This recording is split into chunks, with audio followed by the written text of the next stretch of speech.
نکاح کے تعلق سے علماء نے ذکر کیا ہے کہ نکاح کے 5 احکام ہیں، صرف ایک حکم نہیں ہے، 5 احکام ہیں۔ کبھی نکاح واجب ہو جاتا ہے، کبھی مستحب ہوتا ہے، کبھی مکروہ ہوتا ہے، کبھی مباح ہوتا ہے، اور کبھی حرام ہوتا ہے۔ اور واجب ہونے کی صرف ایک ہی شکل ہے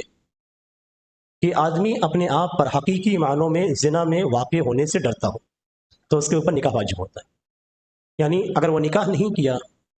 تو یقیناً وہ زنا میں واقع ہو جائے گا، تب اس کے اوپر نکاح کرنا واجب ہو جاتا ہے۔ اور اگر ایسا کوئی ماحول نہیں ہے، ایسا کوئی راستہ نہیں ہے، اور اس کی خواہش، جس کی خواہش بہت زیادہ ہو اور وہ زنا میں واقع ہونے والا، ایک ہوتا ہے زنا کو پسند کر کے وہاں پہ جانا، ایک ہونا ہوتا ہے مجبور ہو کے آدمی زنا میں واقع ہو۔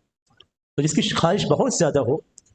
اور اگر وہ نکاح نہ کرے تو زنا میں واقع ہو جائے گا، اس کے لیے نکاح کرنا واجب ہے۔ جس کے اندر نارمل خواہش ہے، اس کو ڈر نہیں ہے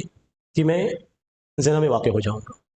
میں آج کے نوجوانوں کی بات نہیں کر رہا ہوں، آج کے نوجوان اپنے آپ کو خود لے جاتے ہیں زنا کی طرف، یعنی خود ایسے راستے اختیار کرتے ہیں کہ وہ زنا میں جائیں، یعنی تعلقات بنانا، لڑکیوں کے ساتھ فرینڈ شپ کرنا، اور یہ سارے تعلقات بنا کے وہ خود اپنے آپ کو لے جا رہے ہیں۔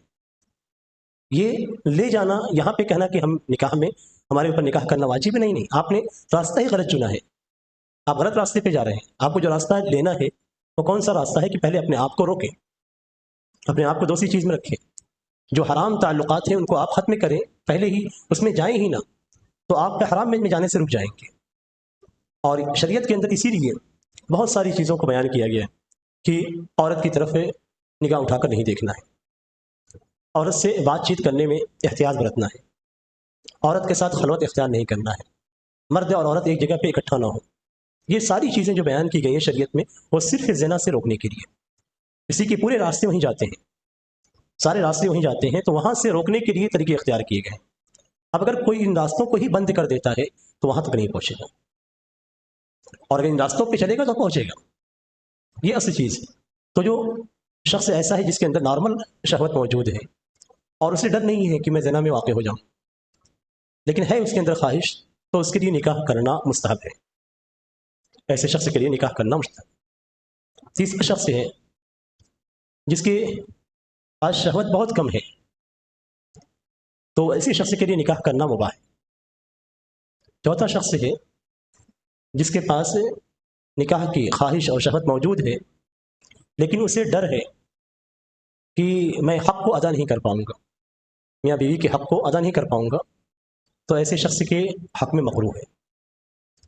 اور چوتھا شخص ہے وہ جانتا ہے کہ میں نکاح کروں گا تو بیوی پہ ظلم کروں گا، جانتا ہے، اس کا مزاج ہی ویسا ہے، تو ایسے شخص کے لیے نکاح کرنا یہ حرام ہے۔ تو یہ 5 احکام ہیں، تیسری مثال دی جا رہی ہے، یہ 5 احکام ہیں۔ ہر کوئی اپنے مزاج کو اچھی طریقے سے جانتا ہے، ہر نوجوان، اور کوئی بھی نوجوان اپنے مزاج کو اوپر لے جا کر نہ سوچے، جیسا اس کا مزاج ہے ویسے ہی سوچے، تو اسے نکاح کے بارے میں معلوم ہو جائے گا کہ نکاح کرنا میرے لیے واجب ہے یا مستحب ہے یا مباح ہے یا مکروہ ہے یا حرام ہے۔